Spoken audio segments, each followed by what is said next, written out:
Raise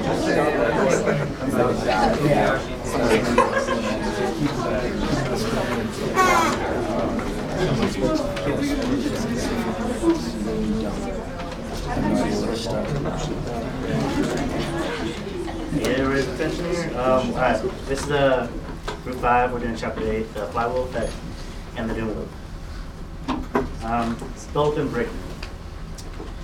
Do companies really go from nothing to something overnight? Well, or is there that moment of aha where a company finds its get-rich product? Well, the answer is no, they don't. As Jim Collins says, good to great companies never had a single finite action, grand program, lucky break, or that killer innovation that got them to the heights that they're at. In fact, it was a result of the cumulative process of a step-by-step, action by action, turn by turn, decision by decision of the flywheel that added all up to the amazing results they came up with. An example of the build-up breakthrough, as Jim Collins says, is the chicken and egg. From the outsider's perspective and the chicken's perspective. From the outsider's perspective, the egg just goes from the chicken, it just hatches. From the chicken's perspective, it goes from incubating to evolving to growing until the moment they need to hatch, and they hatch and become a chicken. A more related example is the UCLA Bruins basketball dynasty from the 60s to the early 70s, under the leadership of Coach Wooden, which he led the team to 10 NCAA championships within a 12-year span under the leadership of Coach Wooden. Before those wins, he had led the team for 15 seasons without ever being noticed by the NCAA or his peers until he had won his first NCAA. Before that, he had redeveloped his recruiting skills, his coaching skills, and his full court press style of play until developing his first win for his team and his consecutive 10 wins in his 12 seasons. So with all these good great companies, whether it took 5 years or 10 years, it didn't matter how long it took. Most of the companies, being good and great, kept their focus, kept their devotion, and kept them to their single cause, to their great company as they are now. And next is Andy. The success that follows a build-up and breakthrough isn't just a luxury of circumstance. It's important to remember that small companies face the same amount of pressure as large companies do in Wall Street. So the key to success is how they manage these short-term pressures from Wall Street. And what they talk about is Abbott Laboratories, and they created this thing called Blue Plans.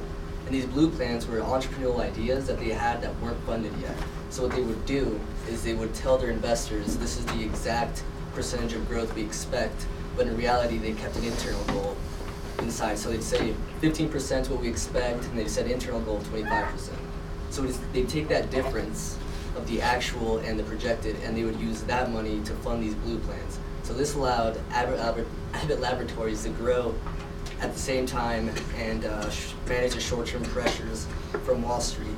On the other hand, they talked about Allen-Giang, which was a rival company, and they decided to put all their chips on red, as they say in Las Vegas. Like, they put all their money into things like Rogaine hair cures, which is ridiculous.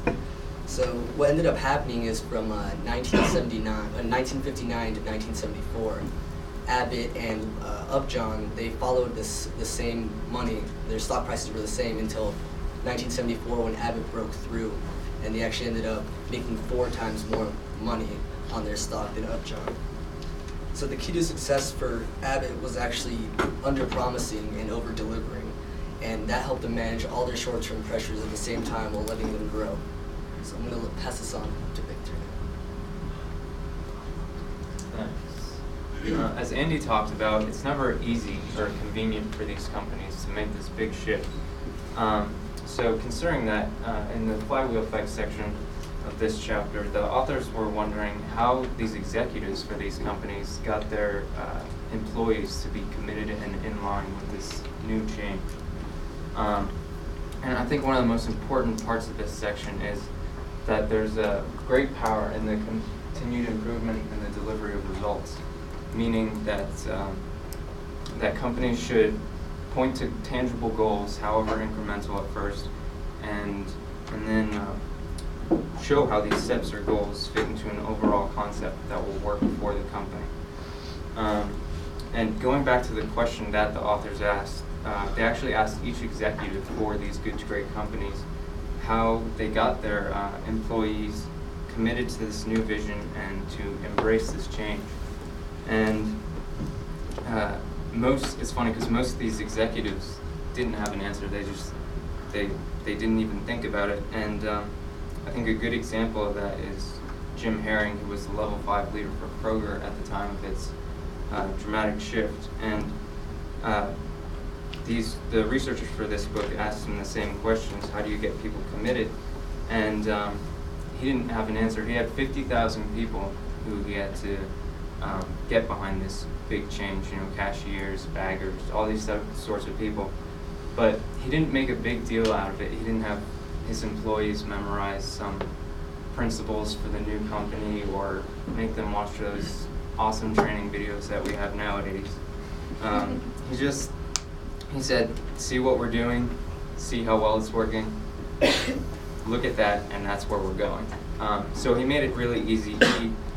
He basically, and I think that's basically the whole concept of the flywheel effect. It pretty much wraps it up. He says, he basically takes the concept of understanding the actions of the company step by step and letting the flywheel speak for itself, and then watching people fall into place. And this is Tahani with the Doom Loop. Alright, so the Doom Loop means that you start without build-up and you push the flywheel into one direction aiming at one goal. Then you don't like your results. So without understanding, you push the flywheel into another direction. One of the compressing companies that had the Doom Loop was called Warner Lambert. Their first goal was to be the leading consumer goods company. 1 year later, they changed their goal to be better than one competitor. 6 years later, they went back and changed it to the original goal. So as you can see, they kept changing their goals without really understanding why they never achieved them. Since we're all students, let me ask you, have you ever thought that you worked really hard for an exam, but you didn't get the score you aimed for? Yeah, I see a lot of nods. So it's either because we didn't study day by day, so we didn't build up, or it's either because we had something wrong in the studying process, but we didn't understand what exactly went wrong. So go to office hours, figure that out.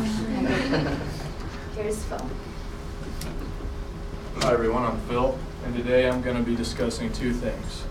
First, the acquisition of companies, and second, the ramifications of new leaders within a company. So first of all, good to great companies use reasoning behind all their methods, and this includes the acquisitions that they make. Good to great companies generally see higher success rates in their acquisitions because they only acquire companies that are directly in line with their hedgehogging. So these acquisitions are only to be used as accelerators for the company to attain its final goal. Acquisitions are never intended to create hedgehogs, and rather just to strengthen existing hedgehogs. This point is like diversification for the sake of diversifying will always disrupt a company's flywheel. And next, new leaders can also disrupt a company's flywheel. Straying from an existing hedgehog will almost always produce negative ramifications. This was evident in the Harris Corporation, which was around in the early 1990s. They were a predominant business in the printing and communication industry. They had the majority market share. They had things under wraps until Joseph Boyd took over in 1988. Joseph determined that he was going to take the company into a new direction, which was software development. So he introduced his software plan, and it immediately started bleeding revenues until the company fell into a doom loop. This led to their inevitable collapse 6 years later.